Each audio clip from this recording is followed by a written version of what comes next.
श्री स्वामी समर्थ।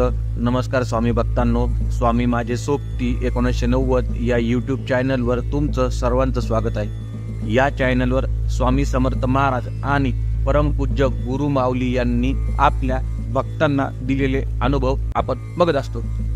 सेवेकऱ्यांनो, आपली उपजीविका करण्यासाठी आपण शेतकऱ्याकडून, व्यापाऱ्याकडून किंवा दुकानातून आपण धान्य घेतो। समजा आपण गहू घेतो आहे, आपण काय करतो, त्या व्यापाऱ्याकडे असलेल्या सर्व क्वालिटी चेक करतो, आपण तो गहू हातात घेऊन बघतो। त्याचप्रमाणे इतरही अनेक लोक असं धान्य हातात घेऊन चेक करतात।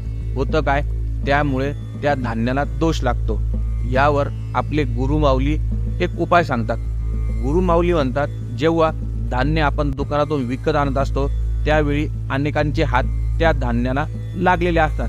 त्याचे दोष नाहीसे होण्यासाठी व ते पवित्र करण्यासाठी दर पौर्णिमा आणि संक्रांतीला सत्यनारायण करावं।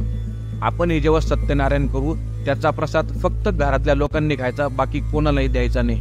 आणि जे गहू, तांदूळ जे पूजेतले उरलेले आहे ते त्या धान्यामध्ये टाकायचं। त्यामुळे धान्याचे दोष नाहीसे होऊन ते पवित्र होतात। या विधीमुळे घरात सुखशांती नांदते, त्याचप्रमाणे धनधान्य पुरते आणि आर्थिक स्थिती सुधारते।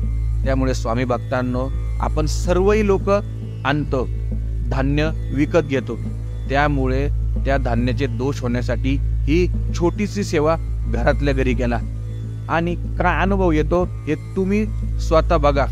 स्वामी भक्तांनो, या व्हिडिओमधून कोणती अंधश्रद्धा पसरवण्याचा माझा हेतू नाही, फक्त आपल्या परमपूज्य गुरु माऊलींनी सांगितलेली एक सेवा मी तुमच्यापर्यंत पोहोचवली। तुम्हाला ही व्हिडिओ कशी वाटली हे तुम्ही कमेंट करून सांगा। स्वामी माझे सोबती 1990 या यूट्यूब चॅनलला लाईक करा, शेअर करा, सबस्क्राईब करा। धन्यवाद। श्री स्वामी समर्थ।